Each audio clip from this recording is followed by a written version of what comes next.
Good morning, students. Today we are going to read about the lesson 12 Air, Water, and Weather.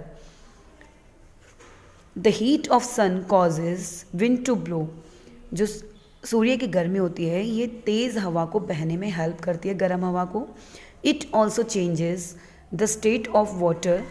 ये पानी की जो प्रकार होती हैं, तरह होते हैं, टाइप्स होते हैं, उसको भी चेंज करने में हेल्प करती है.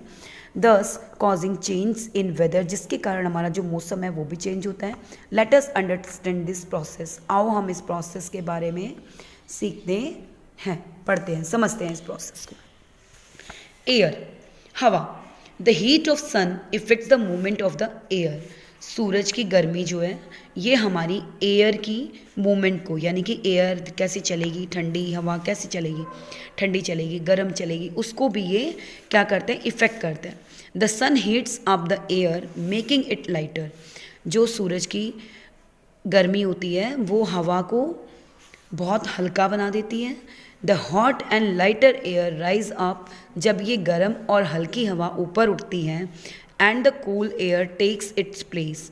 तो जो ठंडी हवा होती है वो अपनी जगह ले लेती है. This movement of air cause winds. यही जो मूवमेंट है ये हमारी हवा की क्या कहलाती है, हवा की यही मूवमेंट के कारण इसे विंड्स कहा जाता है, यानी कि तेज़ हवा कहा जाता है. अब आता है बेटा हमारा सी ब्रिज. सी में समुद्र और ब्रिज में एक तरह से जो पुल होते हैं वो. The sun warms both the land and the water. Sun जो है वो दोनों ही जगह को गर्म करता है, लैंड ज़मीन को भी और पानी को भी. But the land warms up faster than water. परंतु जो ज़मीन होती है वो पानी की अपेक्षा जल्दी गर्म हो जाती है. इन द डे, दिन के टाइम में, द सी इज़ कूल. जो समुद्र होता है वो बहुत ठंडा होता है. And the land is warm. और जो हमारी ज़मीन होती है वो बहुत गर्म होती है. Hot air above the land rises. अब जो गर्म हवा होती है वो ज़मीन के ऊपर उठती रहती है. And cool air above the sea blow toward the land to take its place. और जो हमारी कूल एयर होती है वो सी के अंदर बहती है और वह लैंड पर जाकर अपनी जगह ले लेती है. देखो बेटा, जैसे ये है, यहाँ पे जो सूरज है ये हमारा सी है. अब ये देखो यहाँ पे हमारी हॉट एयर जो है ये इस ज़मीन के ऊपर जो है बह रही, मतलब चल रही होती है. ये लैंड है, लैंड के ऊपर हमारी गर्म हवा चल रही होती है. और यहाँ पर भी ये हॉट एयर है, ठीक है. और ये जो समुद्र है इसके अंदर भी हमारी कूल एयर है.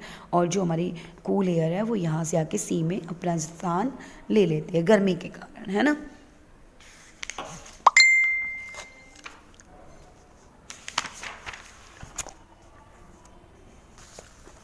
Land bridge. अब हम बात करते हैं लैंड ब्रिज की. At the night land cools down faster.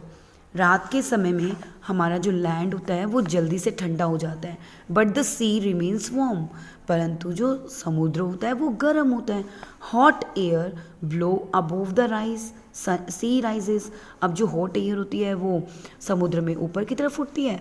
Cool air above the land rushes to take its place. और जो कूल एयर होती है वो लैंड के ऊपर जाके अपनी जगह ले लेती है. Breeze blows from land to sea. और जो ब्रीज होती है वो अब लैंड से लेके सी की तरफ चलती है. ये देखिए, जैसे ये हमारी लैंड ब्रिज है, फ्रॉम लैंड टू सी जाती है. ये हमारा लैंड ब्रिज हमें दिखा रखा है. यहाँ पे रात है. अब रात को जो हवा होती है वो यहाँ से चलती है सी से, और ये हॉट एयर जो है ये ऊपर चली जाती है. और ये यहाँ से आते हुए ऊपर से बिल्कुल ठंडी होती हुई नीचे लैंड की तरफ कूल एयर में बदल जाती है. और ये यहाँ पे इसको एकदम ठंडा कर देती है, ठीक है बेटा. तो इसीलिए कहा गया है कि ये जो है लैंड टू सी, यानी कि लैंड से उठती हुई और सी की तरफ जाती है. जबकि हमारी सी ब्रिज में क्या होता है, कूल एयर, जो हमारी हॉट एयर होती है वो लैंड से ऊपर की तरफ से होती हुई नीचे की तरफ कूल एयर में बदलकर फिर इधर हॉट एयर में चली जाती है, ठीक है बेटा. थोड़ा सा डिफरेंस है, अपोजिट होता है हमारा. नेक्स्ट आता है हमारा water. The sun also changes the states of water. सूरज जो है वो पानी के प्रकारों को भी, काइंड्स को भी चेंज करता है. Causing humidity and rain. जिसके कारण हमारी नमी यानी कि आर्द्रता और बारिश होती है. The sun's heat change water into water vapour. आपने बेटा वाटर साइकिल में भी पढ़ा होगा, अभी हम आगे डिस्कस करेंगे. जो सन की हीट होती है जब वो पानी पर पड़ती है तो वाटर वेपर यानी कि जल वाष्प यानी कि जो भाप होती है, पानी जो होता है वो जल वाष्प में बदल जाता है।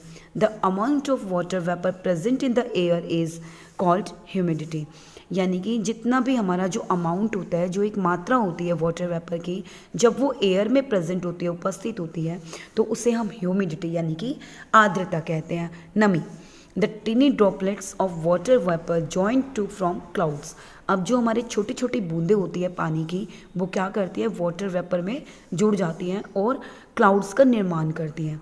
When the clouds become heavy enough, जब हमारे जो क्लाउड्स होते हैं वो बहुत ज़्यादा भारी हो जाते हैं और वो अब वाटर वेपर को अपने अंदर नहीं कंट्रोल कर पाते हैं, water vapour transform into water, और वाटर वेपर जो है वो पानी में कन्वर्ट हो जाता है, बदल जाता है, and falls down as rain, और वह नीचे ज़मीन पर एज बारिश की तरह बिल्कुल आ जाता है, बारिश के रूप में हमें ज़मीन पर मिल जाता है। इन कोल्ड एरियाज, ठंडी जगहों पर, it falls down as snow, जहाँ पर पहले से ही बहुत ठंड होती है वहाँ पर यह बर्फ़ के रूप में गिरता है। लेट अस अंडरस्टैंड दिस, आओ अब हम इसके बारे में पढ़ते हैं। I hope you all are understand your lesson up to here बेटा। Watch this video carefully and read your chapter up to here. Thank you.